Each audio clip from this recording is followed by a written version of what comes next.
Ah, so many exciting things happening. Let's see. Hmm.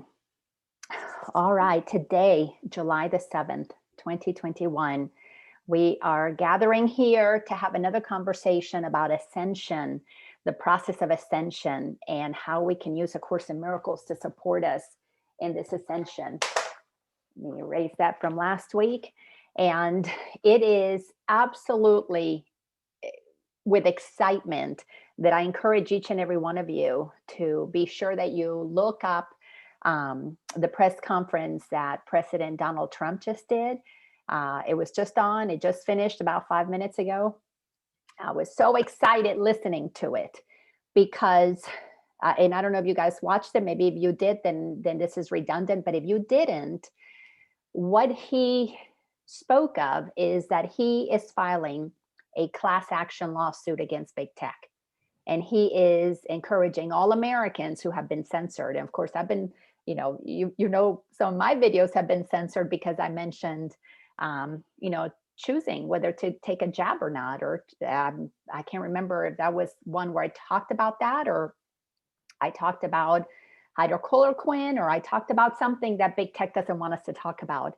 So, anyways, what is so exciting about having this class action lawsuit against big tech is two things. Number one, it's to uphold the US Constitution. And it is to uphold what our creator said is one of our inalienable rights, and that is liberty. Liberty, then the Constitution goes on to spell out, because we can't just seem to understand that liberty means freedom. So the Constitution goes on to spell out that we have the right to free speech. Everybody has it. Everybody has the right to free speech. And if there's ever a question about what free speech is, we have the Supreme Court to make those decisions, not a personal business that decides that, or a politician, or the police, or your neighbor. And it's a beautiful thing to see that there is a commitment by someone who has been the president of this country, that some might say is still the legal president because of the votes and whatever that will get settled later. But one of the fundamental things that A Course in Miracles wants us to understand is that every single one of us was created by God free. We have free will. That means we have freedom to express ourselves. We have the freedom to not express ourselves. We have the freedom to choose to say things that are not nice about other people. We can choose whatever we want to choose to say, because we have been given a powerful throat chakra that is an energy center that is designed to speak for what is truth. What is not true is what we're waking up to recognize, that we have been programmed with so many things that are not true that block our throat chakra. We have been programmed with so many things that are not true that are expressed through many throat chakras. So when we look at the process of ascension, and we literally look at this chart back here, we are looking at, and I'm just going to just mute people as they come in. That way we don't have any background noise. But anyways, what this journey of awakening is all about is to ascend through the layers of density that we have created by suppressing the truth of who we are. That's all ascension is. That's why I chose to shift my title from being a awareness coach, which obviously is quite perfect and appropriate, because I help people become aware. That's what I've been doing for 15 years, to an ascension coach, because I personally prefer to now work with people who are clear that they're ascending, not people who are becoming aware that they're not their thoughts, that they're not their ego, that they're not their conditioning, that they're not their programming. That's a different kind of coaching. I've done that. I like to help people recognize the ascension path, because it's a whole different thing. Working down here is looking at how the ego got created, looking at how we learn to block our mind. It's looking at how we've created our trauma, how all of that has been stored in the body, how to release that from the body.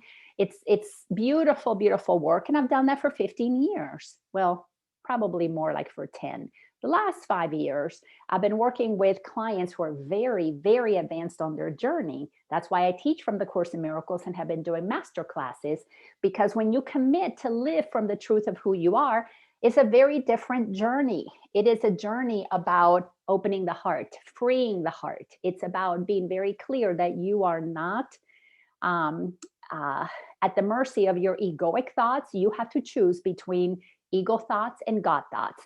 It becomes a very clear path where you've committed to only the journey of love. You are committed to honesty, to gentleness, to trusting God. So those are very different conversations, and I prefer to just do the only those conversations. So this particular opportunity through these Wednesday workshops about ascension with A Course in Miracles is really about seeing how humanity as a totality is ascending through the levels of consciousness. And I like to do that by using the Course in Miracles. So this is a general conversation to acknowledge that freedom of speech is a not only is it a God-given right and a protected right in our Constitution, but I am going to, this is a guess because I don't know this for a fact, but I believe that this is accurate. And if somebody here knows otherwise, please correct me, because integrity is so important to me. Ascension, you cannot be a liar in ascend. It's not just not possible because liars have low density vibration. But this is, to my understanding, the only country in the world that not only states in their constitution that freedom of speech is protected, but that it actually acknowledges that it comes from God. So we've got two very important things to understand about ascension. God gave us the free will to be, do, and have whatever we want to be, do, and have. And this country protects that right, acknowledging that it comes from God, not from the founding fathers. Founding fathers did not give us those rights. Founding fathers protect those rights because they acknowledge they come from God. Again, I don't know if other countries do the same thing. To my knowledge, they don't. But today, 7/7/21, July 7th, 2021, the whole world is looking to the United States of America as one of the last bastions of true freedom. If America doesn't get it right, and to get it right, we must ascend to the higher consciousness that gives us the courage to affirm the truth of who we are. We are free beings because God created us that way.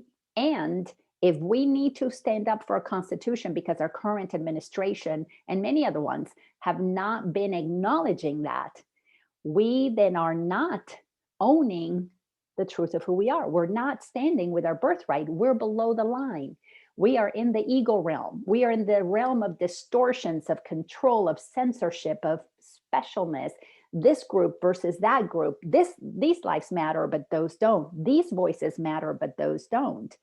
If we don't commit that we are going to stand for all, we will always be divided by special groups, special interests.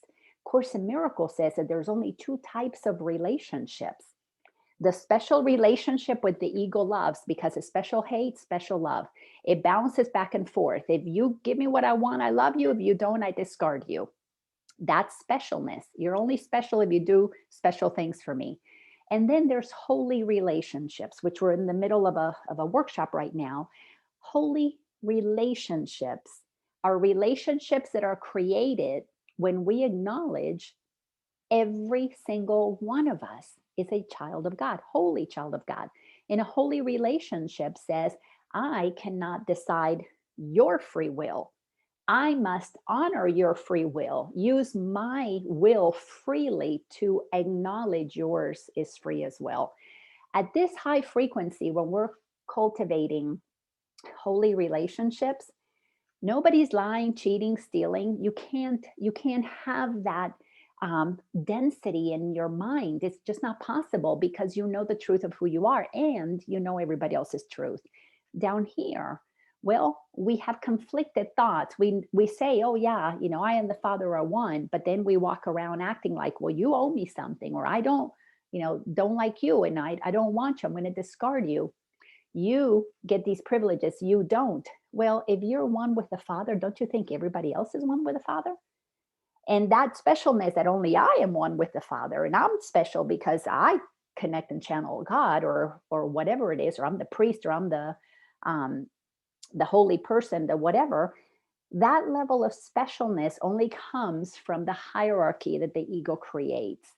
So that we have a president that is standing up for freedom of speech for all, to uphold the Constitution. Can you believe that 250 some odd years after it was written, we still have to uphold it? We still have to go to court to uphold it? Doesn't that show you the insanity of letting the ego made world move on like it's somehow the ones that know the truth and know what's best for us? That's because humanity fell asleep. We have fallen asleep. We are under the illusion of the ego. And the illusion is nothing but a veil has been pulled over our eyes. The wool's been pulled over our eyes. We have blinders on. And to have blinders on, to have a veil in front of you, all that that means is that you're being fed what some want you to know, and you are being kept from knowing all that God says you should know.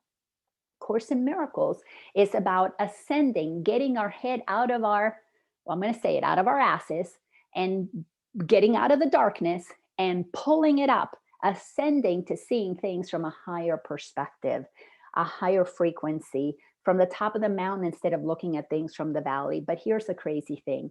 The people with their heads in their butts, like I did for a long time in the darkness, don't know that that's where they are. The people in the valley, they don't know that they are at the top of the mountain because they don't look up. They only look ahead. They only look to what is directly around them.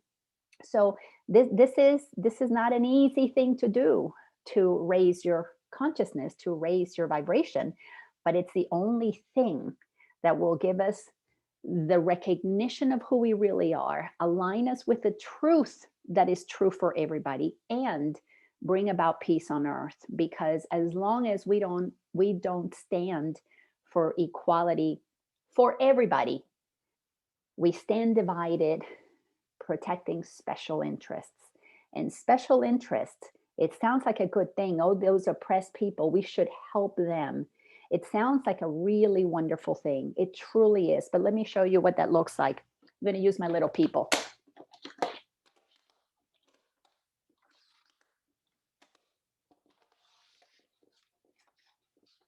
All right, so God creates us all. Every single one of us is here on the planet at whatever level of consciousness we're at. It doesn't matter. God does not judge any of this. We have free will. We chose to descend into a physical body. And when we descend into a physical body, from the time that we're born, we're little by little being indoctrinated by the group that we happen to be in. First is the family, then it expands to the church, it expands to the school, it expands to the community, but to the country, so on and so forth. So we little by little become indoctrinated. The blinders, the veil come before us. And because we are at different levels of consciousness, we treat people at different levels of consciousness. Those who are in fear operate quite fearfully. That's where our bullies and our victims come from. Those who are higher frequency, these are the people who are in service and helping others, and of course, the highest of frequencies are holding the knowledge for all beings to be free. But this is what happens when we buy into the story of special interest, that only white people can vote. All right, that's a special interest. Let's say that these are only the white people. So then we had to do something to say, oh, but wait, it wasn't just that. Only the white male people can vote. Then we had to do a special thing and let the white women vote. And then we had to do a special interest to let the black people vote. That's all pure division. So when we get all excited, oh yeah, blacks can vote, oh yeah, whites can vote, or women can vote. When we get all excited about the special interest, we don't look at what really is going on, which is that we're not upholding, especially in this country nowadays, that all of us are equal. So same thing is happening. Let's do the little exercise a little differently. When we say that only straight couples can get married, all right, special interest. The straight couples can get married. Now we got to give special permission to the homosexual couples to get married. That's crazy. Love is love is love. We should not do that. Then we've got the other ones. Now we've got the Black Lives Matter. So then we have the Blue Lives Matter. Then we got, well, what about the white people or the yellow people or the orange people? When we participate in protecting only one side, the ego has gotten hold of us and confused us into special relationships. And I was one of those people who sided for the special interest because I saw how they were being totally, completely, in the information that I was receiving, not acknowledged rightfully. But that's because I was in my ego mind. Now in my God mind, all beings are free. I do not side with any kind of special lives. I only side with all lives. And as Trump is now bringing about this lawsuit, class action lawsuit, which is massive, they're going after trillions of dollars. That's what they're looking for, because so many people's lives of all colors, of all genders, have been affected when their messages were being suppressed. And we're talking about silly little things like one video where a puny little person like me in the big scheme of things says that you should have the choice to vaccinate or not. That gets suppressed. Well, what are they afraid of? Little Laina with 300 some odd followers on YouTube saying, well, when we operate in specialness, we are always coming from the ego. If you really want to live from the ascended perspective, you must be honest about yourself, that anything that grants power to one group over another, or grants equal power to one group that didn't have it before, or you make a big deal about this one group for whatever reason, even if they've already had that special permit, you are siding with the ego and you are inciting separation. We have to get really, really honest to ascend. Ascension means that we all think, and don't be scared by this, we all think alike. What that means is that the foundation of our mindset is based on solid ground. And what we all think alike is what allows us to love one another. And by that, I mean, it doesn't mean we're all going to be alike. It doesn't mean we're all going to like the same things, but the foundation of our thinking has to be the same. We are all one. We're all made of energy. We're all eternal. We are all free. When that is the foundation of our thinking, then we are thinking with God.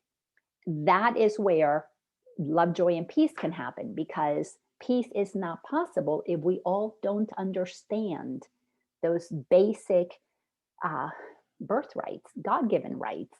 And when we all uphold that for each other, nobody with special thinking, divisive thinking, will be able to incite division among those who operate with the truth as the foundation of their beingness.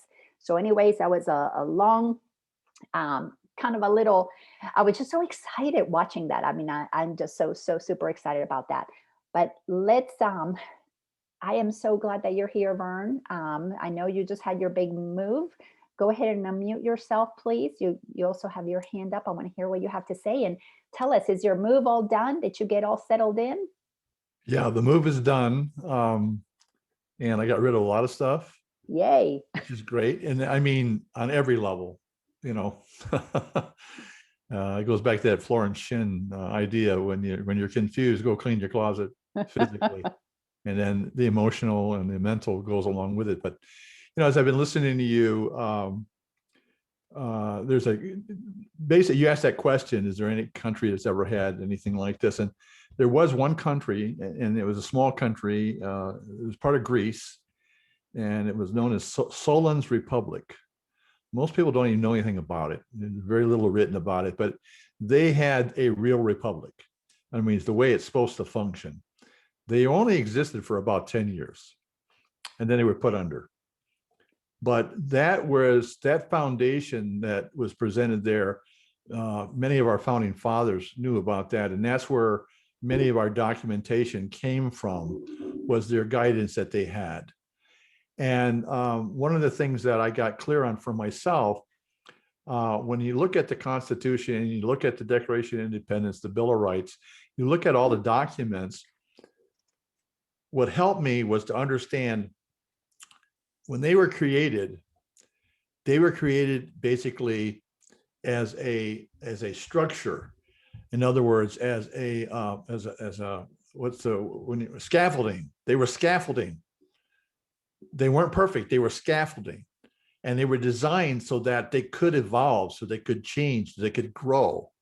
But there was only one direction it was to grow in, and that was to become more inclusive, to resolve any issues that did not recognize the sovereignty of every person, everybody, and that it was designed so that it could unfold that way. In other words, it wasn't supposed to go and divide things up. It was supposed to say, okay, is there anything lacking here? Is there any one being that's being left out, that is not being recognized at all these levels as being equal? And that's what it was all. So the way even the way it's structured, it's set up for evolution. And what's happening is that they don't recognize that. They keep judging it based on, well, in 1776, it meant this, and therefore it's wrong. Well, if you don't understand this idea of scaffolding, if you don't understand that it was designed to evolve, and they knew that, because that's what Solon's Republic was all about. It was like, at this moment in time, we're going to have designed the best we know, the best we understand, and the best we can get the majority or a large group of people to agree on, with the understanding it was not perfect, that it was supposed to evolve. Beautiful. And that's so critical, and that's where we're at right now. Is they want to throw the baby out with the bathwater. They don't understand what's going on with that. The other thing I just wanted to mention was it goes back to that. My favorite statement is total freedom demands total responsibility. And here's where the rub is. You've got everybody that demands things, and nobody wants to be responsible. And when I mean responsible, I don't mean to do, I mean to be. In other words, to be responsible. So when we say, I want this, I want that, okay, well then, will you be responsible to make that right? And will you be responsible once you've got the concept in place? Will you be responsible to step up to make sure everyone has that? You're going to love it. And this scares people. This just scares people. They don't want to be responsible. It's so evident. In the last 2 years, we have seen evidence so great that people do not want to be responsible, yet they want everything. Now, what does that sound like to you? It sounds like an immature, little spoiled brat kid that wants everything, but doesn't want to earn it, doesn't want to be responsible for it. And the structure we've got, the documents we're functioning from right now, because they're designed to evolve, they don't have to be changed. What you'll notice, when there's a new bill, it's added to. have you ever heard of a bill being taken away? Have you any? No, There is none, no. because it's always moving forward. So that's part of, and I think what you're doing, especially with the class, is you're taking it back to that total freedom, total responsibility. If you don't like the way things are, then are you willing to step up? At what level are you willing to play at? And there's one more piece to this, and you're going to love this. I finally got I got this in the mail the other day. It was sent to me by FedEx. Oh, That's cool. my concealed weapons permit.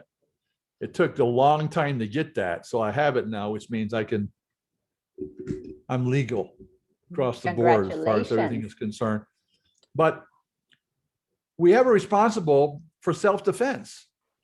And I don't mean that from just a physical warring thing. I'm saying we have a responsibility, not just a right to self-defense, but we have a responsibility for self-defense. And this is where it's at. So, it's getting, the metal's going to hit or the pedal's going to hit the metal, or whatever it is. And it's coming down the pike real soon. And it's not about just physicality. It's not about weapons and everything else. What it really is that, are you willing to recognize the type of teachings that you're sharing with us? Are you willing to put yourself on the line to learn everything that we're being exposed to here? And then once you have the intellectual understanding, are you ready to integrate that and become the way you live your life and the choices you make? And you have a right to do that. Actually, you have a responsibility to do that. And this is where it's going to get really interesting. So I went on too long, but I just No, that's okay. Thank you. I took my time from last week. I wasn't here. Thank you. We're glad that you're back. We're glad that your move went well, and you're going to love today's the title of what we're going to be studying. It's called The Responsibility for Sight. So you will enjoy that. And we've got Kathy. Miss Kathy, please unmute yourself. Hello. Hello. Welcome back also. Thank you. Thank you. So I would love some clarity with what you were speaking of. And I apologize because I came in a little late, so I might have missed something. But when you say that all are equal, and that's in our Constitution, and if someone is pointing and saying Black Lives Matter, that's separation, and that's pointing specialness on a people that have not been treated equally. What is the difference between a lawsuit to say, hey, these people have not been getting their freedom of speech? How is that not pointing something special towards those people? That's a great question. Okay. So in terms of the lawsuit for freedom of speech, Trump made it clear that it's for all. No, nobody can be denied speech. Who gets the trillions? Where does the trillions go to? That is going to, I don't know. That's a very good question. But anybody who has been affected by that, so it was a call for, if you have had anything censored, contact them, be part of that. As a matter of fact, I wrote down the group. It's called takeonbigtech.com. So anybody who feels that they've been censored by big tech, whether it's your website or your what big tech is. Yeah. So this is for anybody who feels that they have been censored, and the censoring, if you will, that we all can agree on would be censor somebody who is promoting harm to somebody. So for example, one of the things that they talked about on that particular press release today is that currently, and I can't tell you the exact number of millions, but currently there are millions of sites on big tech that promote the abuse of children and women, that have pictures of animals being hurt. So as a humanity, it is our job to do no harm. So anything that harms another should not be promoted, because again, that is when you understand oneness and love, you don't want to harm. But there is no harm in me having a different opinion than you. There is no harm in that. If you don't like it, don't look at my page, or I won't look at your page, or I'll do my research, because it might promote you thinking something different for me to do research. So there's no harm in different opinions. So that's what they are promoting, is that if people are just sharing information, it is incumbent on each person, because we also have been given incredible intelligence to research things and think for ourselves. So critical thinking is also necessary. Now, back to the Black Lives Matter. Yes, Black people have been oppressed, but yes, so have white people in different places around the world. If we were to look today at the number of children that are enslaved around the world, what happens, especially, and not especially, but what's happening to us here in America, is that we are being polarized with a few cases that happen in this country, and our blinders are not observing the cases that are happening around the world. So Black lives matter, and so do white lives, and yellow lives, and red lives. So if we banded together and demanded the same right for every single life, we would actually become more compassionate, and we would, the power to affect change for those who have been most oppressed would be stronger, because we would come together. But we all know the divided we fall, united we stand. So the bringing the conversation, the highlight to these people have been oppressed, and there are brothers and sisters. This is not okay. That conversation is not being had when we have, especially in the Black Lives Matter organization, who inside of that organization, they are not supporting all Black lives. They support some Black lives, but not all. So when I'm not talking about the organization, I do understand, but I'm just talking about that phrase. Yes. Is the truth. Do Yes. Black lives matter? Yes. They do. White lives matter? Yes. So yes. To me, I'm just pointing out that and it seems that there are sometimes a situation going on that no one's looking at. And if there's a call for awareness for a Black person to say, hey, Black lives matter, for a white person to then think, oh, well, does that mean I don't matter? That's a complete assumption. That is just a fact. Do Black lives matter?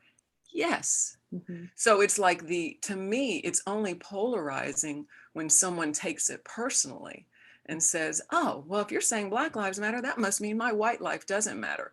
So I only point that out because people that are having things pulled off of social media, I don't agree with that. I believe in freedom of speech. But in order to get the attention on those people and have people look and say, wait a second, these people have freedom of speech. They should be able to say, I don't want to be vaccinated for this reason, is still creating attention, pointing out, okay, let's do a lawsuit and bring attention to this situation. So to me, it's like, it's just the verbiage that people seem to, attention needs to be shown on places where light needs to come. So if you are a Black person and you have been experiencing oppression, you want some light shown on you. Absolutely. If you are a person who's been pulled off of social media just because you said vaccination, you want some light shown on you. So that's where I'm just not sure that saying you not to do that, not to show light by saying words that make someone else have an assumption that, oh, well, then I'm not as special. Yeah. How do you do the equality part? Yeah. And I totally agree that we do have to put the light where the darkness has been. Absolutely. So back to the comment about this censorship, it is open to all. It is, everybody should have freedom. There wasn't a specialness for the pro-vaccine people. They shouldn't be censored. Or there's not that those who are speaking for no masks, or those who are speaking for ivermectin. So it's for every single, it's a stand for the Constitution for all. So when we're talking about Black Lives Matter, or any color, there's Blue Lives Matter, if we would also bring the same level of equality, the movement, which would be a lot stronger, because that is where, to me, is where if we ascend our consciousness, we would be really quick. Hey, the attention is needed on Black lives. Let's all come together because all lives do matter. To be able to throw that out there, that little extra in there. And because all lives matter. If you were to say because all lives matter, because not all lives not matter. in conflict. Not in Not conflict, like, because and that's there's where the God's, challenge came. they are God's give. God gave us that life. So, and again, our Constitution says pursuit of life, liberty, and happiness. So life, every single life should matter. We should be upholding, we should all be marching together for all lives to matter. But here's the highlight. For example, so let's say we take a case like the George, I can't remember his last name, Floyd, his. But then right after that one, what about the Black man who was shot? The gentleman who was actually, I think he was an ex-policeman who was shot just because he happened to be in an area that Black Lives Matter was rioting, and did that life matter? Did we talk about Absolutely. that life? We didn't. So it's that kind of a polarizing thing that causes the division. But if we said, okay, right now we're going to focus. The division too, because there were so many Black lives that were feeling like they did not matter because of what you just said. People were dying right and left, and nobody was paying. It had to be on film with someone, murdering somebody for them to say. So I mean, I'm in agreement at the core of what you're saying. Yeah. I just hope that, especially in this group, I don't know if there's anybody of color in this group, but can we look at that statement and release the judgment around it? Recognize that the statement, forget the organization, but the statement itself is a statement of love. Yeah. Can anyone on this call say that Black lives do not matter? It is a statement of truth, not a statement of comparison. Exactly. And if we can come with that understanding of, yes, Black lives matter, because if you're coming with a statement against it, then Black lives don't feel like they matter. It's like, yes, and I get that. So let's get to the teachings of the course. Okay. Because it is all, no. I love your passion, and I love Vern's, and I know, Vern, you want to make a comment, and if you can just make it quick, I'll give you a quick little second, because the Course in Miracles helps us see where our mind gets divided, and it is our mind that we need to bring back to center. Gotcha. Our mind, it's our beliefs that become polarized and say this life matters, that one doesn't. And you're absolutely right. When we take offense that we're saying this particular life matters, that's something for us to look at. But that this country has gotten to the point that we even have to say Black Lives Matter is an issue. We have to look at the whole thing, because it is of the ego to divide and then make special.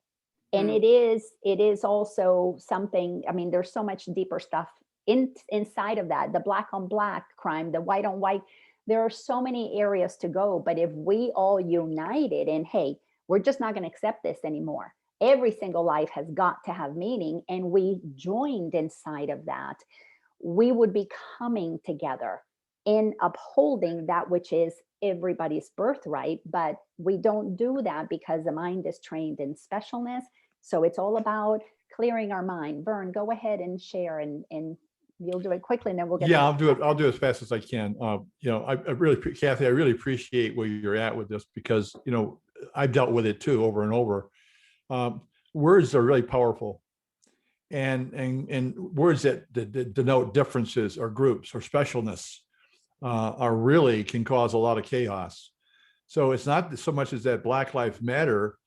If you look at what that group is, what the group represents, in other words, instead of being a statement of fact, it basically is a name of an organization that stands for certain positions.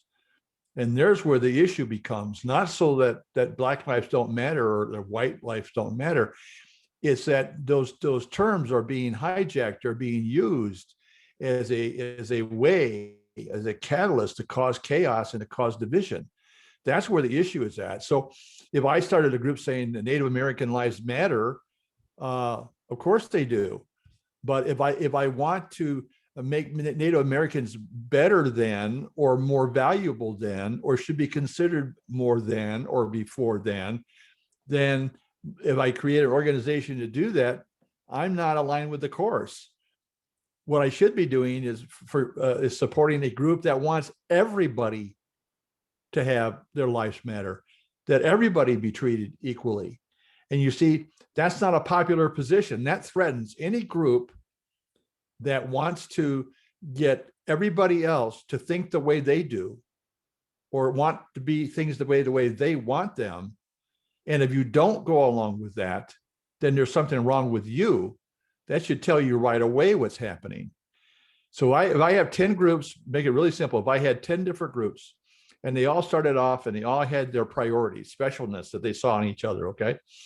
We will fight for the end and for the end of the world constantly amongst those 10, trying to prove this and trying to prove that or make this happen. But everybody got together and said, okay, that's it. We're no longer going to be special. We're going to recognize everybody that's in this group. Okay. This sounds familiar to you? Everybody in this country. Okay. Life, liberty, and the pursuit of happiness. Everybody.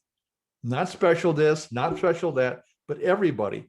Those 10 groups would come together and they would coalesce and they would grow and they would expand. And any time that they found a disharmony amongst the group, everybody would come together and say, oh, no. We're not going to go down that track. We're going to go over and we're going to make this happen. So I don't know if that helps or not, but I've been dealing with that quite a bit myself. And then the word equity and the word equality, spend some time looking at what those terms are and how they're being used. I am aware. Yeah, because that's a tricky place.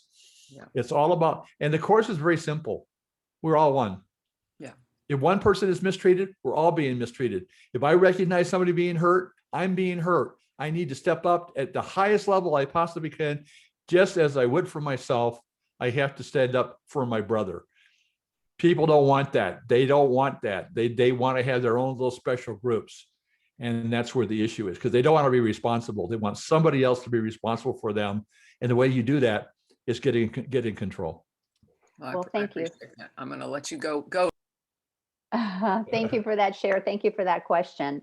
And it really is the course. Once the simplicity of the course is established, then everything is seen through a very clear lens. And the simplicity of the course, God sees us all the same. God would not say, oh yeah, I'm going to defend this side because they've been oppressed. God would say, no, all of you matter to me because you are all one with me. You're made in my image. I made you different for a reason. Ego says there's separation and division and two-ness. So once everything is run through, is this about oneness or about separation? That begins to simplify things, because in oneness, love is always present. In two-ness or fear, because there's competition, specialness, and that is what gets in the way. So for today, what I wanted to, what came to me that we needed to talk about is in chapter 21 in the text. Now, the text, those of you who are familiar with the text is pretty big. There are 31 chapters inside of the text.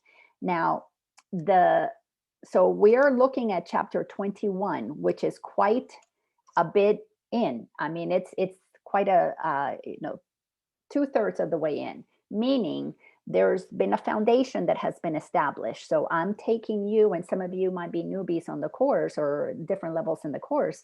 So we are going to study something that takes us pretty deep into the teachings of the course. So if something does not make sense, it's simply because you may not have the foundation of it. So ask questions, but know that the foundation can take years to pour, to create, to solidify. And then I was asked or guided to go into section number 2. So we're going to skip section 1, except for I'm going to give you just a quick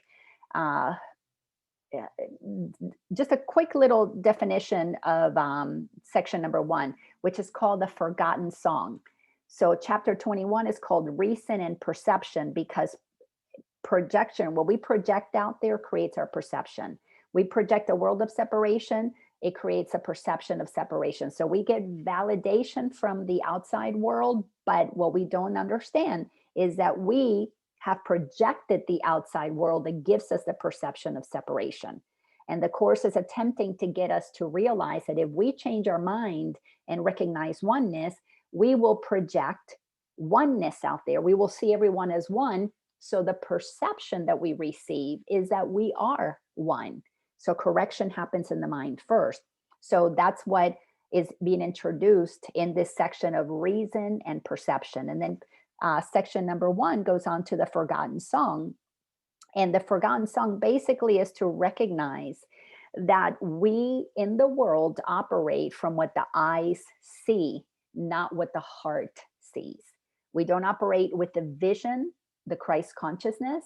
In the Christ consciousness, all of us have the Christed perception, which is what all children are born with, the perception of oneness. Little children don't know color. You know, we adopted a little African-American boy when he was little. My white son did not see color. My children did not see color. All the kids in the school, when they were all in, I never heard anybody say, oh, you know, Tony's black. Never heard that. They were all kids. Tony was just a boy. So when we understand the paragraph or section number 1, the forgotten song is that we don't hear the beautiful sound of music, if you will. The song of oneness is a beautiful, beautiful feeling, experience. You have to feel it. But we are so conditioned to look with the eyes, look at what's out there. And because we've been taught that that is real, we don't think we can change our perception about it. But if we change our perception about what we see and shift what we are projecting out, the world would definitely change. And so we're going to go into section number 2. So section number 2 is called the responsibility for sight. So we are responsible for activating our inner sight. We got to stop looking with the eyes and go into the inner sight, because it is that inner sight that is connected to our Christ itself. That is what the second coming of Christ is all about. For those who've grown up with Christian teachings, you've heard that the second coming is every single one of us that awakens the Christ consciousness inside.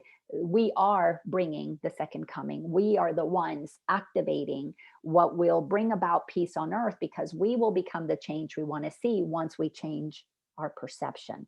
All of it in the Course in Miracles is, I have to be the change I want to see. So how do I change my mind about what I see? I need to begin to feel what's going on here, feel what this is costing me, feel what specialness has done to my relationships, what lying has done to my relationships, from a place of full responsibility. That if I'm feeling something I don't like, I must have perceived it and projected it. It cannot happen to me except for my participation in the experience. The Course in Miracles, unlike anything that I've ever studied, brought me to the realization of how freaking powerful each and every one of us is. Truly, we're given the power to create our experience. And too many in the spiritual community want to own ownership for creating. You know, we want to co-create, we want a law of attraction, love and light, and only that. But when we see that there is only problems outside because I am participating in the projection of it, that is where the Course, many people leave the Course because they don't like the call for responsibility, that there is nothing showing in our experience that we didn't put it there. So there are no Black people, white people, yellow people, children being abused if it wasn't for my participation in it. And here's the thing, my participation in what is happening that is not loving is either because I am actively participating in it, or because I am passively participating in it through the toleration of things that are not okay. And that level of responsibility is what the Course wants us to realize is only possible to accept that responsibility when we activate our inner sight. And our inner sight is really feel. Let's feel for one another. So let me read paragraph 1 inside of section 2, the responsibility for sight. If you have the third edition, it's on page 448. So we have repeated how little is asked of you to learn this course. It is the same small willingness that you need to have for your whole relationship to be transformed to joy. It's the little gift you offer to the Holy Spirit for which he gives you everything, the very little on which salvation rests, the tiny change of mind by which the crucifixion is changed to resurrection. The tiny gift that we can give God, each other, ourselves, is just change your mind, shift and lift from low frequency to high frequency. God, what would you have me do? What would Jesus do? What would love do? You can ask the question in any way that you want, but it is the willingness to recognize that there is only oneness as the truth and two-ness as a created perception. And it is coming from me. I see separation out there because my mind has been separated from my heart. Period. There is just no other way. When I can return back to my heart and activate the feeling, and let me just say this, none of us can go to activating pure feeling until we remove all of the ways that we numbed ourselves from feeling, until we feel all of the pain, the trauma, release that which is totally, completely stored in our bodies, in our emotional field, until we release everything that blocks us from feeling as a little child feels the pure hunger, or feels the pure, it's cold, or feels the desire to be held. It cries and lets everybody know that what it wants. But we have been taught since little, stop feeling that, stop doing that. You don't feel so bad. You think this feels bad. Let me give you something to cry about. We have been conditioned through medication, through legal and illegal drugs, sex, drugs, rock and roll, shopping, what people think of us. We have been conditioned to not really feel the core of our heart. So when the Course says, we ask very little of you, it's because it really is asking very little of us. It is asking us to remember the truth of who we are and to live by it. That's it. What would God do? What does love do? Very, very simple. And I'm going to read this line again. So this little gift that you offer to the Holy Spirit, which is a willingness to look at things differently, is going to give us everything. The very little on which salvation rests, the tiny change of mind by which the crucifixion is changed for resurrection. And being true, it is so simple that it cannot fail to be completely understood. Rejected, yes, but not ambiguous. There's nothing ambiguous that we are one. Nothing. But people don't understand that we are one because they don't understand. Most of us have not been taught that we're energy. And most of us have not been taught that we're consciousness. And the majority of us do not really know what oneness means because we've been entrained into separation, specialness, focusing on color, on gender, on sexual orientation, on religion, on so many things, on who has money, who doesn't have money, who's left, who's right. All of those things that we are conditioned by the outer world to think is true has numbed us, has created filter, layer of misinformation that makes it really difficult for us to really get to accept that we're made of energy. And even though Einstein made it really clear, and all of us know this formula, we all know that formula. Energy equals the matter that we see. It's very simple. We all can recite that. E equals MC squared. We don't understand what the equal means. Same thing. My projection of people out there in this world gives me the perception that they're separate from me. And so the energy that I am projects out the matter that I see. So until I realize, well, let me come to the energy level. What is my energy? But God expressing itself through each and every one of us. So what am I seeing? I'm seeing an expression of myself. It's like looking in the mirror. The mirror's reflecting back what I am. So this is really a very simple concept, and it is not ambiguous. E equals MC squared.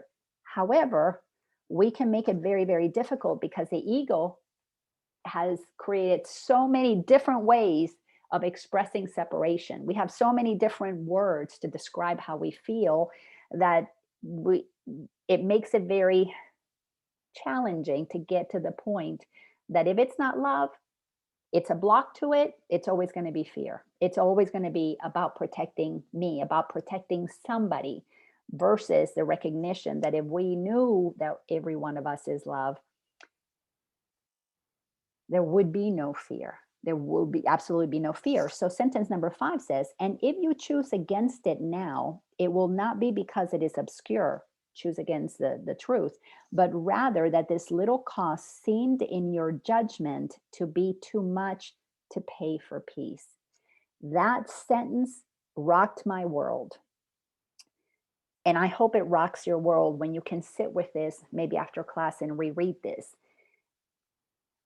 We are so conditioned, our ego is so grounded in defending specialness, that to think that I am one with all that is, it feels like it's just a horrible cost. I cannot believe that. I cannot give myself permission. And the ego will fight at all cost to allow for that to be true.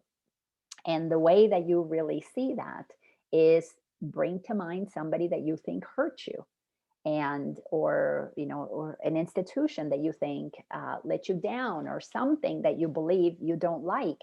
And the cost to let yourself feel oneness with that, the ego will convince you, oh, no, no, no, no, no, I can't let myself have that. No, I can't see them as one with me. So we are willing to not feel the peace that comes to us when we accept oneness. And the ego convinces us that that's too high of a cost to pay. What? Peace? That's too high of a cost to pay for letting go of this judgment. But if we don't deliberately begin to practice, well, if we're energy and I'm one with them, what must they be experiencing to have done that thing that they did? They must have been thinking I'm separate from them. In their fear of me, the ego kicks us into our reptilian brain, which is our survival brain. And when we are operating from the ego mind, that reptilian brain is all about fight, flight, freeze. It's all about self-protection. When we are in self-protection, we don't access the best part in us. We don't access our creativity. We don't access our ability to communicate calmly, to be open-minded. All systems are purely on survival. That is what happens to each and every one of us, even though in our adult ways, we don't want to say, oh, no, no, I'm not afraid of that person. I'm not afraid for my life of that person. Inside, when you begin to understand the way the ego operates, it is life or death to the ego. And here's an interesting thing about the ego. Not only is it life or death that scares us, but the ego's commitment is for us to be dead inside. That's why we willingly numb ourselves, because the ego wants us dead while we are in this lifetime. The ego thinks that anybody who is happy for no reason is a threat to it, because it has been conditioned to believe that your happiness comes from doing things, getting things, comes from the outside. So natural happiness from the inside is a major threat to the ego, because then it goes, well, I didn't earn it. I didn't get it. I didn't work for it. I didn't, what's wrong with me? I didn't do something to get it. So we have an internal, completely delusional, confused sense of self. And because we don't know who we really are, we can't feel the very joy that is our birthright. That's why the Constitution says pursuit of happiness. And the Course in Miracles tells us that God gave us one purpose, and it is to be happy. I mean, when I read the Course say that's our purpose, your purpose is to be happy. How do you be happy? You're enjoying all that is in all of its diversity. So we have a lot of work to do when we are questioning all of the thoughts that justify our judgments of others because they support a sense of fear, a sense of limitation, of smallness, a sense of victimhood, and a righteousness into bullying, being a bully. If we don't question all of those things with the simple desire to be one, to be love, to see things God's way or the ego's way, if we are not willing to question all the ways the ego has us think that we are separate, we will not experience the peace that passes all understanding because the ego will say, oh, no, no, no. That's a threat to me to think that I'm one with that person that I believe hurt me. Paragraph number 2 says, this is the only thing that you need do for vision, happiness, release from pain, and the complete escape from sin, all to be given you. And sin, let's talk about sin in the Course in Miracles. I grew up Catholic, so sin, when I first saw this word sin, I'm like, I don't want to read this book. So Course in Miracles speaks of sin as an error. We've committed an error. We have erroneous thinking. We have also uses the word mistake. We've made a mistake by believing we're something that we're not, by believing that all we are is just the physical matter, by believing that there's authority outside of us, by believing that there's specialness. Sin is nothing more than a mistake. And if you go into the Aramaic and you study when the word sin was used in the beginning of these texts, these religious texts, and it was said in Aramaic, the word sin in Aramaic is an archery term for missing the mark. So if you think of, you've missed the mark, you're operating in delusion instead of truth, it's a mistake. You're in error. You've committed an error. So the Course in Miracles wants us to understand that we can correct our faulty thinking. It's just a correction. It's just a decision to not think that way anymore. So let me read this again. This is the only thing that you need do for vision. To see clearly, you need to know we're all one. You need to make the decision that what we are is this infinite energy expressing itself. Once you agree with that information as being true for you, then comes the process of integration. Remember, information, integration, transformation. You receive the truth that we're one. You integrate it by every single time you feel separate from another. And the only way you can see that is through a judgment, or not the only, the easiest way is to see that you're judging. Be honest with yourself. Okay, I'm judging. Specialness. I'm better or lesser than them. That's ego, just separation. Once we move into separation, I'm better or lesser than them, you lose your peace. Your peace is gone because the ego decides to send you into conflict by thinking something that is incorrect. It's a misperception. We got informed, we got programmed incorrectly. So it's a very, very, the only thing we need to do to feel with a Christed consciousness is to recognize that we have given up the truth. So the only thing you need to do for vision, for happiness, and for release from pain and the complete escape from sin, all to be given to us. It is a decision that we must make to understand we are all one, and then the compassion for the way that we've been programmed into separation, into division. That decision to see everybody as one returns us to peace, returns us to happiness, and it gives us the ability to see everybody through the eyes of the Christ itself. Say only this, but mean it with no reservations, for here the power of salvation lies. So I'm going to read this very short statement that if you commit these words that are coming in as information right now, and you integrate them as the truth of who you are, they will transform your life.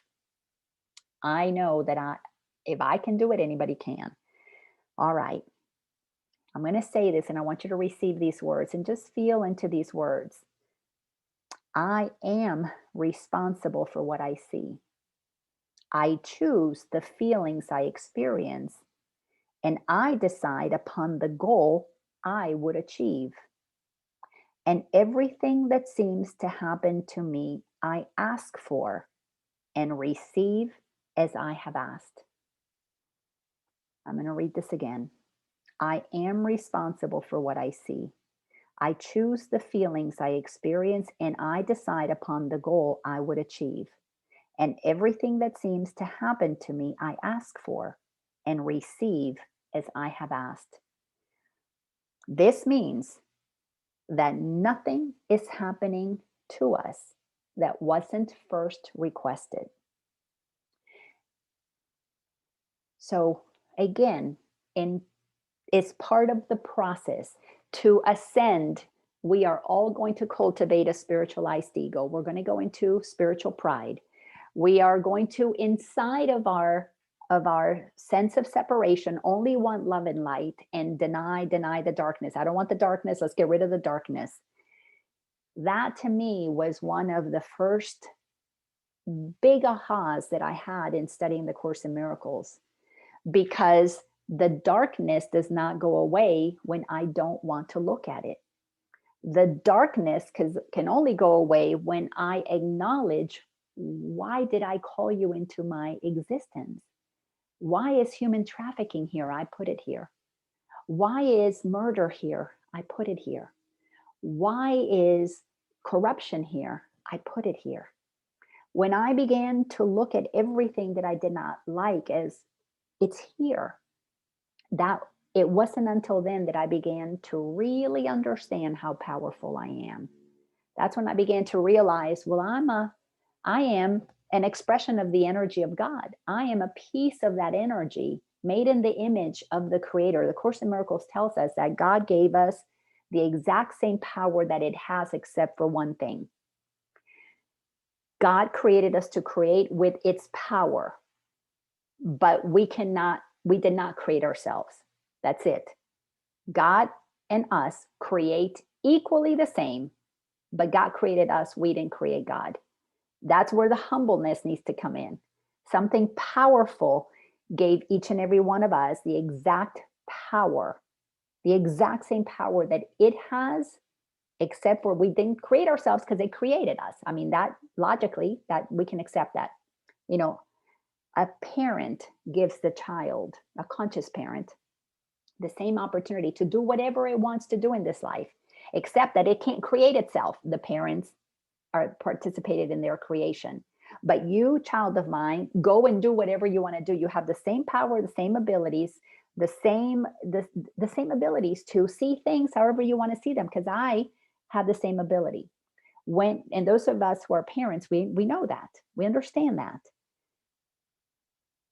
When you're conscious, you know your child can do exactly whatever they want to do because they have the same power to choose as you do. Again, unless you're unconscious and you're indoctrinating them into that they're powerless, they have less power than you. And that's a whole different conversation that the Course helps us undo. But when you begin to realize, as a powerful soul, I entered into a dysfunctional planet. Here's the thing that the Course in Miracles wants us to get. We are born as innocent children to bring love and light to the planet. Conscious parents hold us in this frequency. They teach us everything that we need to know to hold our truth and hold our light and go out into the world as bringers of that love and light. They don't dumb us down. They don't fill our mind with indoctrination. They don't pull us into separation and division and we're Christians and we don't like, those Jews, or we're white and we don't like the blacks, or we're rich and we don't like the poor. That is not part of the training that happens in conscious parenting. Of course, we don't have a world full of conscious parents yet.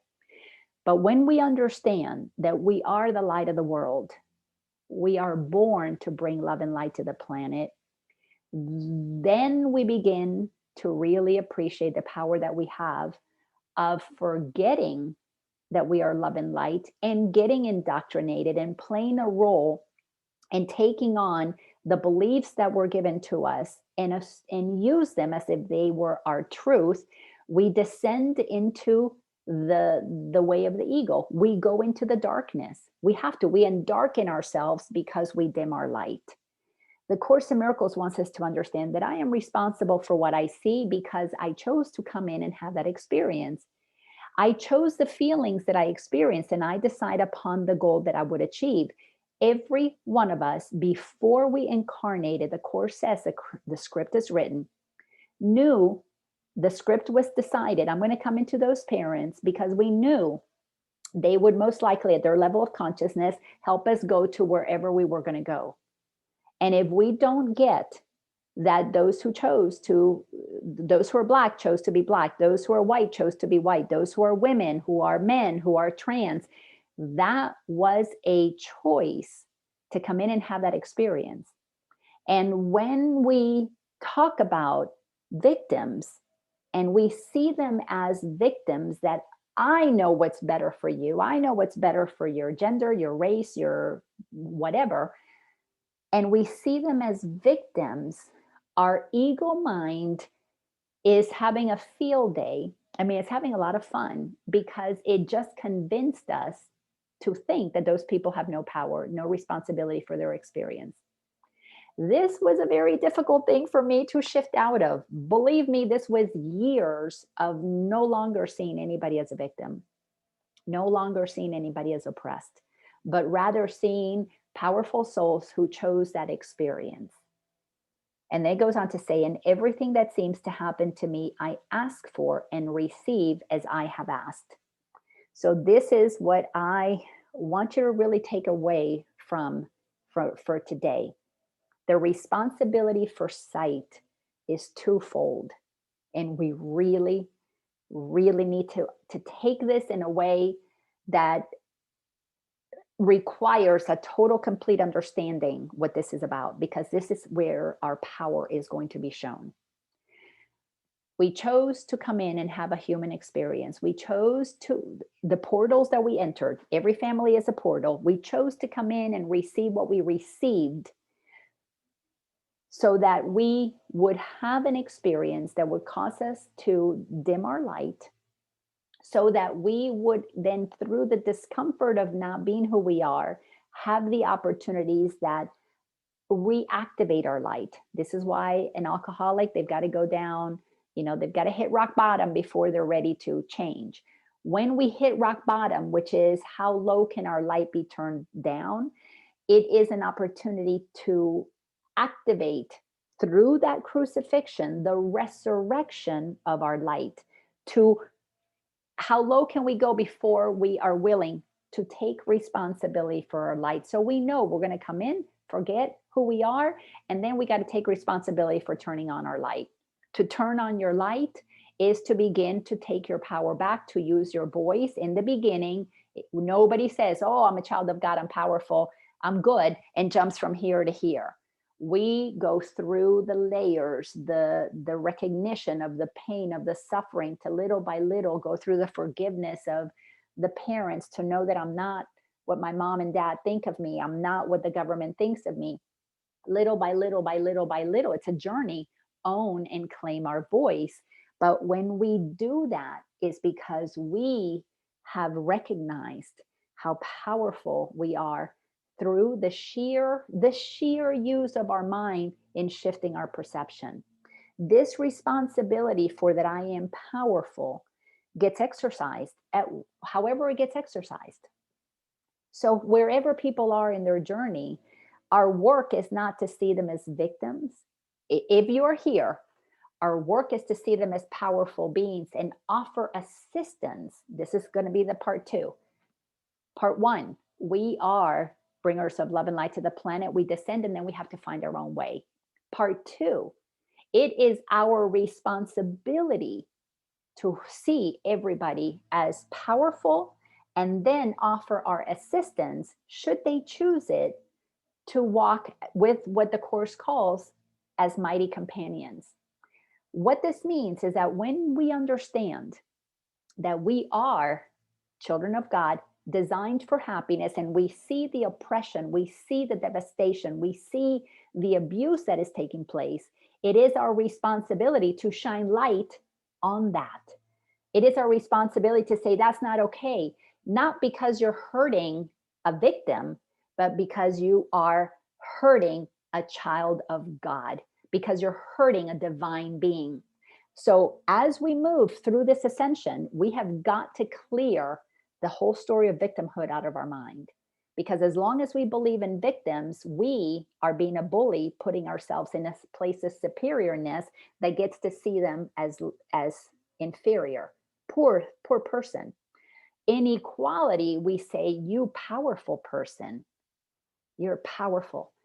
This situation is happening, and I know it has happened to give you opportunities for you to see that you're as powerful as I see you. When my son was doing drugs, that the voice of guidance that I kept receiving was, do not call him an addict. Do not say he has been victimized by the system. Do not participate in the story that he's powerless.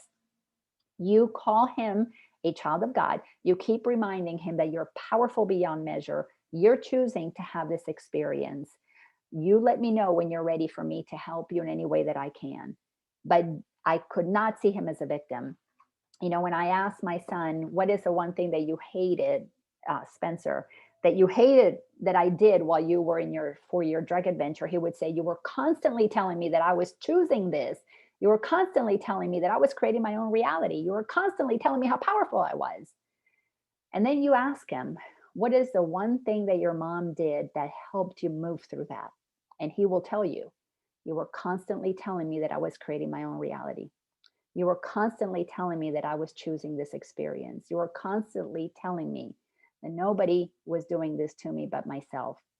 So the ego doesn't want to hear this. Thanks, John, for joining us. The ego doesn't want to hear at all that you're powerful, but your soul does.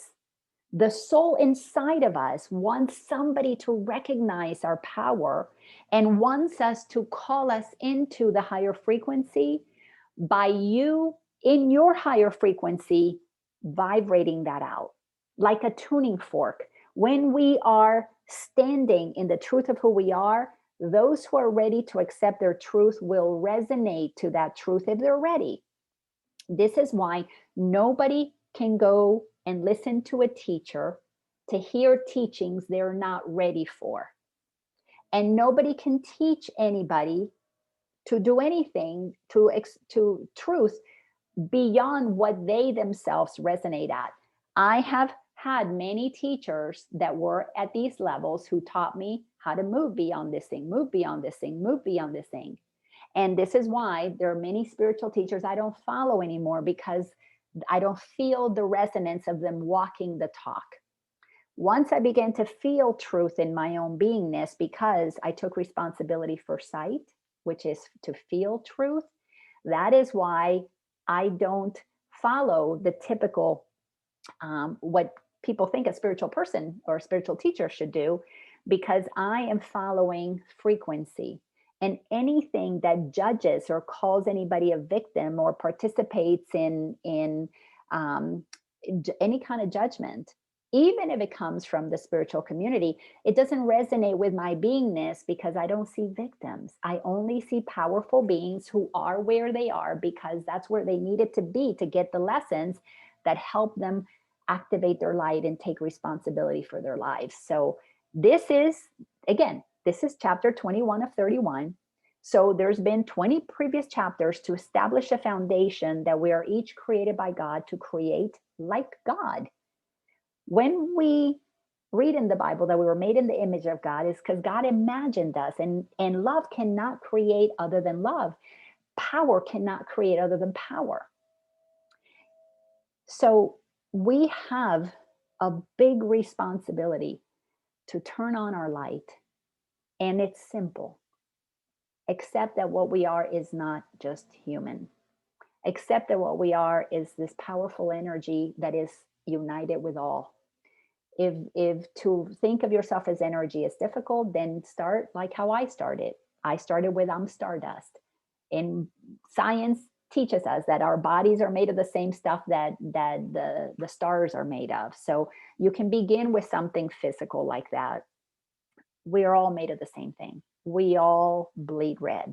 We all have internal organs. We all have a heart. We all breathe, we all eat. Find where you can connect with where we are the same. Because the only way to save this world is to unite where we are the same. As long as we unite in where we are different, we are always going to be operating in specialness and operating in protecting that one group that we think is the one that needs the attention. When we shift to that we are all the same, all endowed by our Creator with the same inalienable rights, which means life. Nobody should be kept from enjoying their life, living their life. Nobody should be a slave. Nobody should be oppressed. None of that.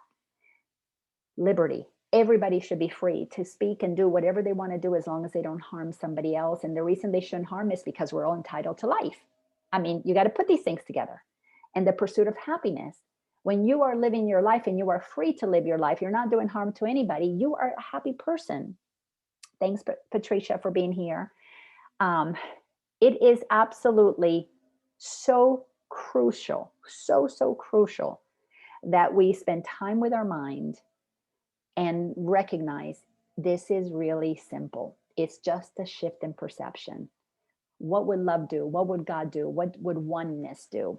So take this section, read it. We'll continue next week and we'll keep going. It's such a beautiful set. To me, it reads like poetry. And just spend some time with it, because this is where you are being told how powerful you are. And once we see everybody as powerful, we stop the judgment that divides us. We stop going into bully and victim, superior, inferior. When you can begin to look at people as, oh my God, you chose a pretty interesting journey. Wow, you chose a journey to be crucified, to show us that we are eternal. Thank you, Jesus, for taking on that role. You chose the journey of cancer to show to us that you can go this route for healing instead of that route that is conventional. Thank you for taking on that role. You chose to come in and be one of the souls that dies in a building that falls down. Thank you for showing us that we need to correct, the construction. We need to be more mindful about how we construct. You chose the journey of child abuse. Thank you, powerful soul. You're showing us where we need to bring light. We need to band together that that's not okay, because no child, no human, no being, whether it's an adult in a concentration camp or a child through trafficking, should be hurt, because we are endowed with the right to life. That means do no harm. So once all of these things get connected to, not only are we powerful, but we begin to see everybody as a being who has descended into darkness to give us the opportunity to see what's not okay, then we can come together in power and remind them what they can do. And I know many of you here have been coaches to others, whether professionally or just in a loving way. And you know that when you remind people of how powerful they are, you see that light turns on. When we let them know, oh, you poor thing, you poor victim, if they're in their ego, they're going to love that, because misery loves company. But if their soul is awakening, they won't want to listen to you anymore. They will just absolutely not want to hear that story, thank goodness, because they want somebody who is vibrating and holding the frequency like a lighthouse on the shore that doesn't jump into the water to pull the ships in.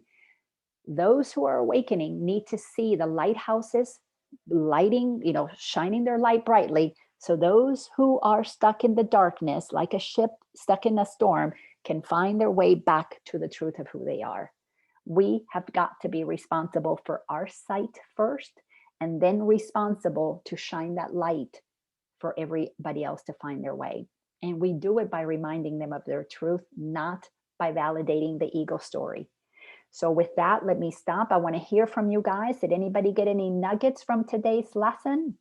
I would love to hear from you. So just unmute yourself, and thank you so much for being here. Well, Crystal. yes, the powerful image that came to me, or the reminder, was Mary Ann Williamson's poem that deals with our deepest fear is that we are most powerful beyond measure. I mean, that for me is just is what you've been speaking about. But the fact that it's such a deep fear that I'm so powerful, and I know that well for myself. It's a big thing for me to know that I'm so powerful beyond measure. What the heck is that about? So I just thought I'd mention that. Yes, and Marianne wrote that in her book, A Course or A Return to Love, which is written about the Course in Miracles. So she gets it right out of the Course in Miracles. So thank you for that share. Who else? Rebecca, did you get a nugget today? So glad to have you here. Yes. See, everyone is a powerful creator. That really is what I needed to hear where I am right now in my journey. Also about the spiritual pride.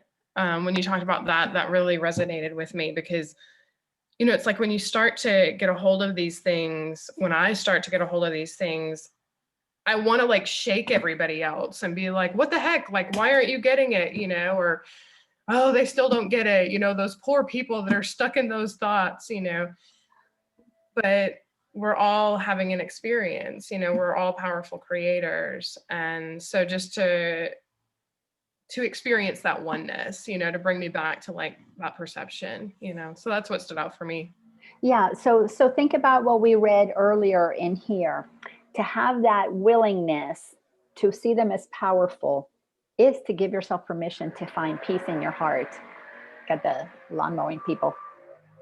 So if you see them as powerful, you will feel the shift inside. That shift means your light turned on. Now, whatever you say to them, they can hear. While you are not at peace, you are coming across as a bully. To try and shake them out of their sleep. And that's what it feels like, you know, because I mean, I work, you know, I'm a social worker. So, I mean, I counsel people, I do all this. And it's like, I can tell sometimes when I'm like, I feel like I'm dragging this person and I'm like, you know, but I'm like, I want them to come over here, but it's not working. You know, I can feel energetically that doesn't work, you know, so the times when I'm able to actually empower somebody to recognize their power inside of them, that's when I actually see them and we're like walking the journey together. And it's so cool, you know? Yes. And one of the most powerful questions that I ever had when I was coaching, and then I started using it with my children and even with friends, is instead of telling them, you know, why are you not coming over here? I would start asking them, well, what do you like about being in that same situation? Well, what do you like about repeating that pattern every day? Because there is a payoff. The payoff is feeding the ego or feeding the soul. And when you start asking people, well, what do you like about, you know, being in that same abusive relationship for 8 years now? What is it that you like about that? The ego doesn't like to hear, what do you like about that? Because then we highlight that the ego feeds off of that, and to it is a delicacy to suffer. That's how it gets the activation of the chemicals in that get activated that feed the body's pain. Eckhart Tolle writes about the pain body, and he got that from somebody else. I can't remember that person, but all of us have a hungry little monster, this little Pac-Man that needs to be fed, and if it's fed chemicals. So we have to really recognize, oh, you're powerful. Well, 8 years in that abusive relationship, 3 years in that job you hate. Well, what do you like about that you stay there? And again, they don't like to hear that the first time, but once it clicks in their mind, oh, I must be enjoying this suffering. I must be enjoying this oppression. Then they begin to go, then why am I complaining about it? If I'm enjoying it, why am I complaining? Oh, maybe I'm not enjoying it. So let me stop complaining and do something about it. But try that one. Yeah. And just be cautioned. They might punch you if you ask him that the first time. So do it on Zoom. Everybody likes it, you know, but it's, you know, there's good things to do, you know, and I love that because it brings up the curiosity. Exactly. You know, whenever you can be curious with someone, that's powerful versus, you know, coming from a place of like telling them what to do. I mean, they're gone if you're telling them what to do. Exactly. If I can stand with them where they are and be curious. Yeah. And also recognize they're an aspect of you playing that role. So I'm going to make something up. So let's say you do have a woman who's in an abusive relationship and she's there for 8 years and she still doesn't get out of it. And you ask her, well, what do you like about that? Recognize that she is an aspect of you having that experience for you to learn from. And you can say to her, you know what, I've never been abused by my husband. What does that feel like? What is your day-to-day? What goes on inside of you? What are you thinking?